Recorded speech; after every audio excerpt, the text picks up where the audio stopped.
Pajjiżna se jkompli jinvesti fil-qasam tas-semiconductors, dan kien il-messaġġ li għamel il-Ministru għall-Ekonomija Silvio Xkembri fl-indirizz tiegħu fil-ftuħ ta' tieni edizzjoni tal-Global Semiconductor Conference Malta.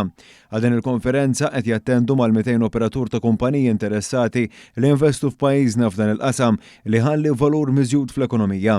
Il-tema ta' din il-konferenza hija The 10-Year Race Towards a €2 trillion Semiconductor Industry li tirrifletti l-potenzjal ta' dan is-settur ekonomiku li huwa sinsla ta' teknoloġija li nużaw fil-ħajja ta' kuljum minn apparat domestiku sal-intelligenza artifiċjali. Fost il-kelliema li għamlu l-intervent tagħhom kien hemm il-kap eżekuttiv tal-Malta Enterprise George Gregory illi tkellem dwar is-sinifikat ta' din il-konferenza. Konferenzi bħal dawn huma importanti ħafna għal pajjiż għax dis-sena nkabbarna 30% l-attendenza u daw ġejjin kollha minn barra biex jaraw x'noffru bħala Malta u x'noffru bħala Ewropa.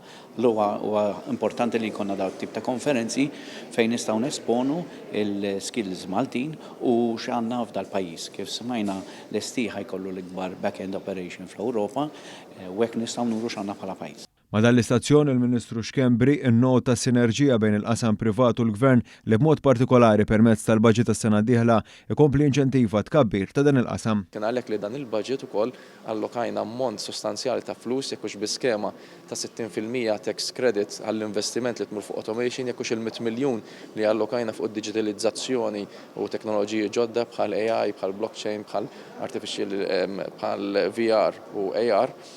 Sabiex naraw li l-effiċenza tal-ekonomija tal-industrija tagħna tkompli titla' l fuq allura iżżid il-valur miżjud mingħajr ma jkollok bżonn ħafna aktar ħaddiema mod partikolari ħaddiema barranin.